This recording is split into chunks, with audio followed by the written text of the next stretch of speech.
Good morning. Welcome to Walking Boxing. It is Thursday, March 20th, 2025. And big day in Sydney yesterday, wasn't it? We had the press conferences of George Kambosos and Tszyu. Same day, same city. So no doubt loyalties were tested as far as who's going where, as with the media creators I'm talking about. Both of them looked like they had a half decent turnout, well, especially the Tszyu one. A little bit hard to make anything of the George Kambosos one. They were sort of in the middle of, or out the front of the arena. So they just sort of did the face-offs. But no doubt it would have created a little bit of awkwardness amongst, not so much the mainstream media. I think they've sort of shown where their allegiances lie, if that's the word.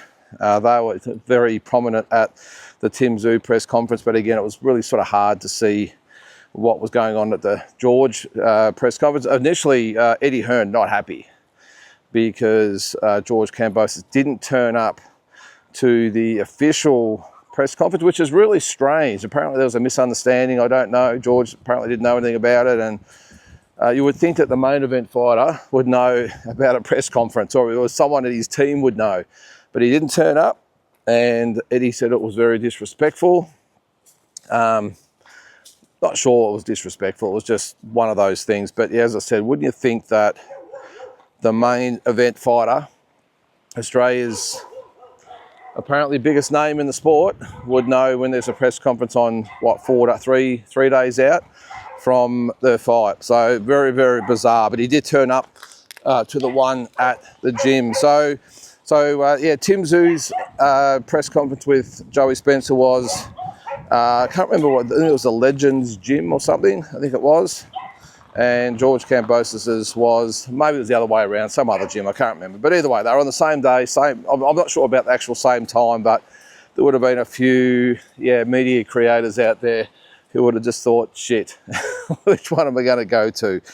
Look, George has always sort of proclaimed to be the biggest name in Australian boxing. I think that was put to the test yesterday, and if I'm being honest, I think Tszyu, there's no mistakes that Tszyu is indeed the bigger name, because his press conference looked packed. He looked good on the pads. Tszyu-Spencer looked pretty good as well. I mean, it's the fact that he's out here, he got here almost 3 weeks before the fight, shows that he means business. It shows that he's here to win, not just here for a payday. Looked a good sized 154 pounder, looked solid, looked in really, really good condition, and he spoke very, very well and very respectful of Tszyu. I thought it was great. I think Tim spoke very well as well. You can really see that him and his team have really made an effort to really focus on this fight. They realise the implications involved with the fight, and I thought he looked in pretty good condition as well. I mean, we are less than 3 weeks away, of course, so obviously they're going to be in good condition, but Tszyu-Spencer, who I thought might look, I don't know, it's a bit odd because they're both 154 pounders, but I expected Tszyu-Spencer to look a little smaller, and I was actually, as I said, quite impressed by his size.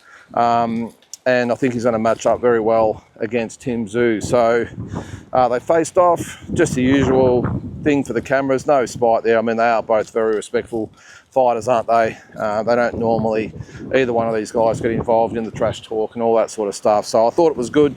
And as I said, a big turnout there for the press conference. The George Kambosos one was a little different. Oh man, we'll get past here. Was a little different. They tried to sell the state of origin aspect, which was really odd to me. Now, is that just a sign of, well, we've given up on the international interest in the sport, in the fight, I should say. So we'll just go all out and try and get the Aussies on board, because obviously the international audience aren't going to have a clue about the state of origin aspects. George, obviously from New South Wales, Jake Whyllie from Queensland, so they both had the jerseys on. But that sort of says to me that, yeah, the international audience aren't going to give a toss about this. So let's really try and hone in on the Aussie state of origin aspect, try and get a few more people there. I'm not quite sure. Just forgive me about the wind, by the way, if it's coming into the microphone. Sorry, guys, it's a windy morning. That sort of shows me they've sort of surrendered a little bit to the fact that let's just do whatever we can to get a crowd there. I think the interest in it, strangely enough, since Jake Whylie's been introduced into this fight, has actually perked up a little bit. All of a sudden, there is a little bit more interest about it. I mean, I've been getting more comments and opinions on the Jake Whyllie fight now. I had none for the, I called him Dord Jordan. It's apparently, I think George was pronouncing it Duard Jordan, whatever. He's out. He spoke as well, by the way, yesterday. But yeah, like I actually think there's been a little bit more interest in the fight. And look, Jake Whyllie, he's a quietly spoken guy. I saw the interview yesterday that Noonan Boy did with him. And Noonan Boy, by the way, excuse me, he's the master, covered both events. He went to the George press conference, but he also had Fight Hype at the Tszyu, or someone representing Fight Hype at the Tszyu press conference. That's the way you do it. I know not everyone's got those type of resources, but Noonan Boy love it, covering both bases, or all bases. But yeah, Jake Whyllie seemed like a really well-spoken young guy, recognises the fight and what it is.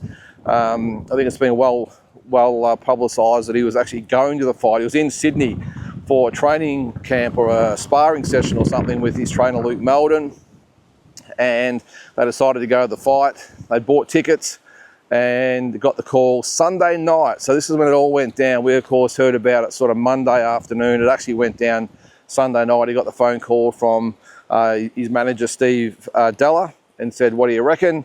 And he said, not 1 second hesitation, said, let's go. Because 3 weeks out from his fight with Joel Taylor, so he would have been in pretty good condition. Maybe it's obviously 3 weeks. You try and just try and turn away a little bit here from the wind there, guys. 3 weeks out, look, his scheduling would be a little bit off because you try and taper towards being cherry ripe on fight night, but they would have made a few adjustments, and pretty much probably what they've done is instead of sparring this weekend, he's going to be fighting. So they've substituted, and obviously his weight's okay as well. We'll probably have to cut down a little bit of weight, but he should be fine to go. So I really like the way he spoke. Really, as I said, recognises the opportunity in front of him, not getting carried away with what it is, not getting caught up in all the razzmatazz and all the trash talking. He went out there. George didn't really know how to take him, if you ask me. I think Eddie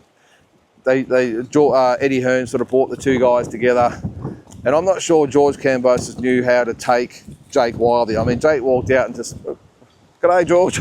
Here I am. I'm here to stare you down." And George was like, "Yeah," because you see George normally, he's steely-eyed. He's all business. He gets in their face. He really, uses the opportunity of the press conferences and weigh-ins and stuff to really get himself up and G him up and G the fans up. And he didn't do that with Jake Whyllie. They actually, come here, man. They actually faced off twice, which I don't know why, and then shook hands twice, which is something you don't normally see George do either. But he did say that, look, he said, the situation of the fight, no one could help it. It is what it is. And Jake Whyllie said he chose him because one is that he was an orthodox fighter, which is what he'd been training for. His record was good, 16-1. 16-1, 15 knockouts, so that was good. Sort of was easy sell to the public. And also for the fact that he hadn't trash talked or said anything untoward against George to try and get a payday, and he respected that.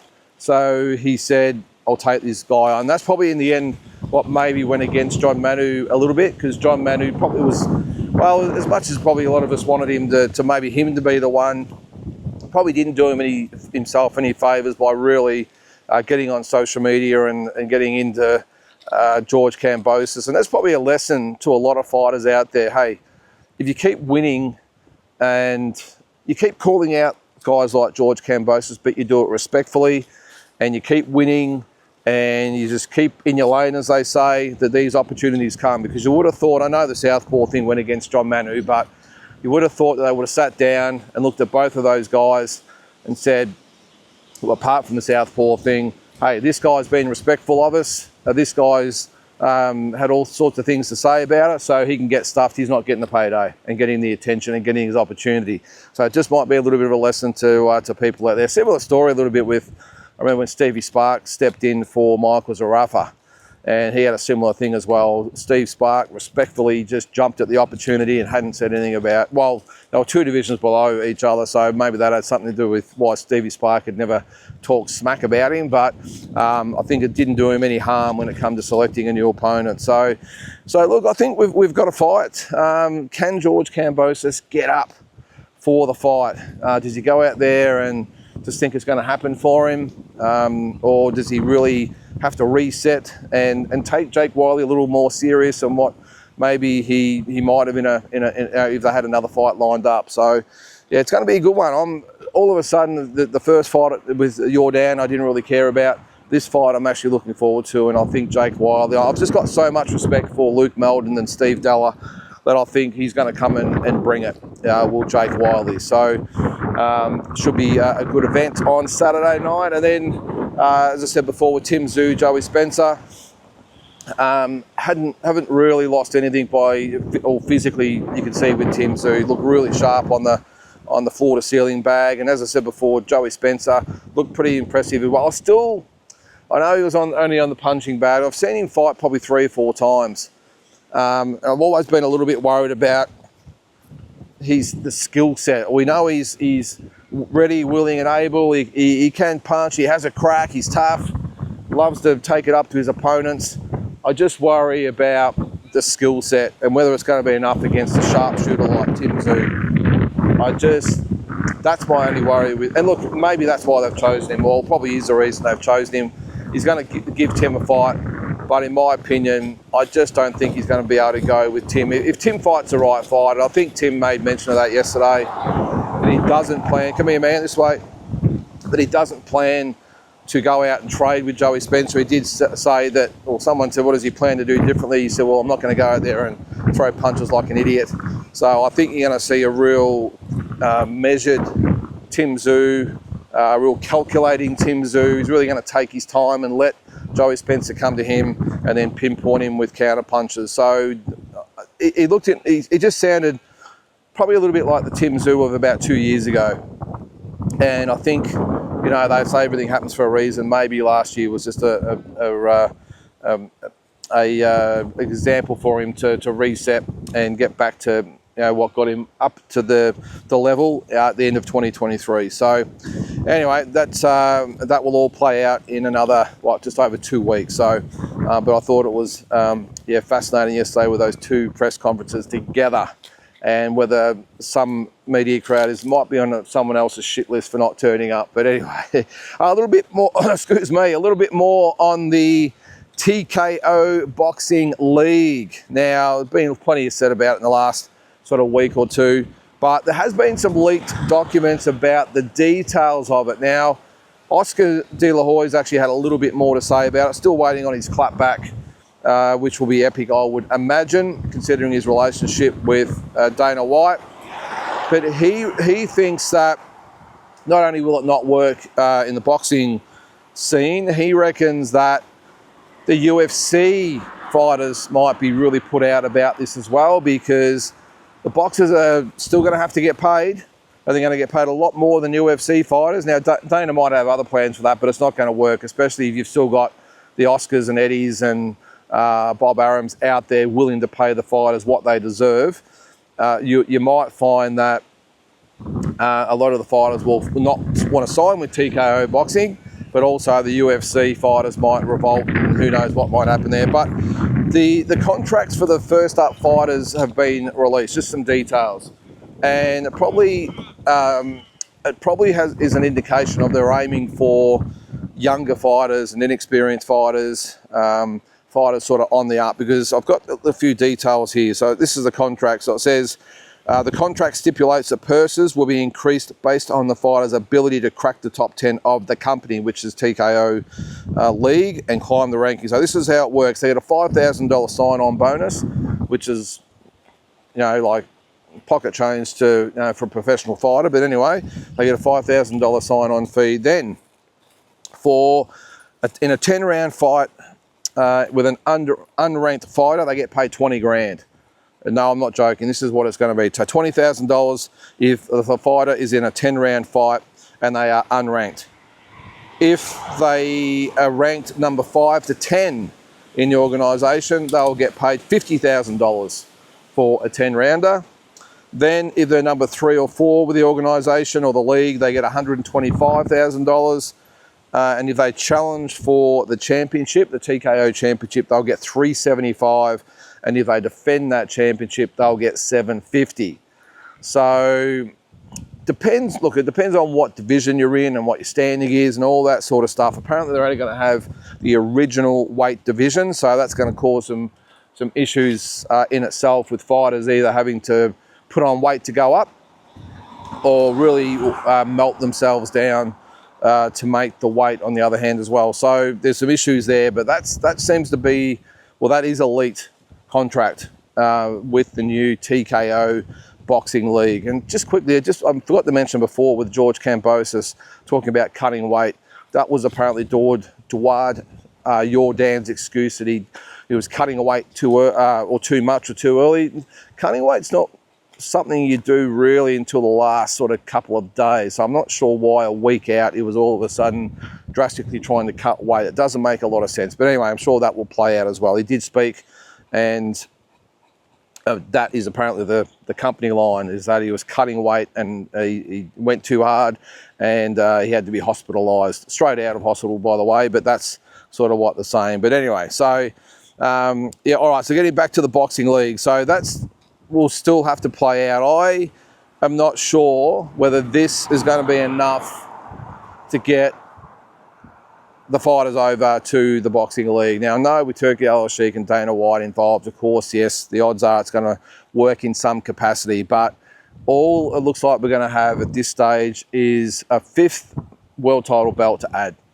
And as I said the other day, Dana White did say that he's not interested in working with the other promoters. He wants to break the sport down, this broken sport apparently, and build it from the ground up. Isn't that interesting too? This is like with Turki Al-Sheikh. Dana White saying he wants to fix this broken sport, where Turki Al-Sheikh, wouldn't you have thought, as being the one that has actually fixed the sport in the last 2 or 3 years or 4 years, whatever it's been.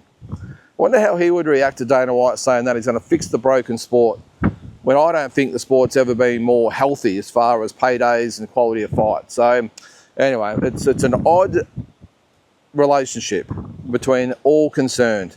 And I said the other day, the fact that Oscar and Eddie don't seem too concerned about the whole thing at all shows there's something that we're not being told, that there's some agreement or whatever behind closed doors, some assurances, because neither one of them really seems stressed about it at all. But anyway, all will play out, as I said. All right, a couple other things. I've got a new show. I've got a new show I'm going to start probably next week or the week after. If you've been following this channel for a while, again, sorry for this wind, guys. It's not a great morning. If you've been following the show for a while, you would have seen in the past I used to do always dream fights, classic fights. I did standalone shows pretty much every week, and I want to try and get back to that in some capacity. It's been a pretty busy last sort of 6 to 12 months, so I haven't really had a chance to. But I've got a new show I'm going to start with, and it's going to be called In Focus. So what it's going to be is I'm going to pick a current day fighter, a champion, one of the probably pound for pounders or roundabouts, and we're going to have a quick look at their career, and then we're going to match them against 10 fighters from different eras and see how that fighter would have gone against those fighters. So the first one I'm going to start with is Alexander Usyk. We're going to start at the top, at the heavyweights, and probably arguably the number 1 pound for pound fighter in the sport. So what we're going to do is, as I said, quickly go through his bit of his background, his career, and then we're going to match him up against 10 other fighters from different eras. Now, just with that, I mean, it's easy probably to match him up with some of the all-time greats, and we will do that. But the issue I've got is I don't really see the sense in matching him up, or any other fighters, matching them up with fighters from the 20s and 30s. I just think it's just too hard. It's just a different era, different type of fighting, different size fighters. I mean, it's just hard. So with the Alexander Usyk situation or scenario, probably going to match him up with fighters no more further back than, say, the 70s. I'm talking the Ali, Frasers, Foremans, and then onwards, because, as I said, I'm matching him up with Rocky Marciano and Jack Johnson and Jack Dempsey, Joe Louis. I just think it's too hard to get a gauge based on what we've seen. And as I said, it's just a different eras. So I'm going to match Usyk up for starters with those type of fighters. I think there was, Fraser, Foreman, Ali, into the Larry Holmeses and Tysons, Lewis's, Bows, Buster Douglases, those type of guys. We'll see how we would go against them. So that's going to be the first one. And then we'll get back to fight week as well. And I've missed a couple of opportunities, I know, in the last sort of month or so, because we had the Liam Wilson card. We had, this week we've got the George Kambosos card. We'll be back for the Tszyu card or event. Okay, so it'll probably be the Thursday before the fight. The fight is on the Sunday, so we'll do it on the Thursday night and get back to fight week, which was very well received by a lot of you out there. So we'll get back to that, where we preview the card and discuss the fights and who's going to win and all that sort of stuff. So that's what's coming up. And I will be also making an appearance on D-Styles boxing channel on a Monday morning, which I know not a lot of you will see, but you could also watch it back. So busier times coming up with the channel. So guys, hope you have a great Thursday, and we'll catch you tomorrow.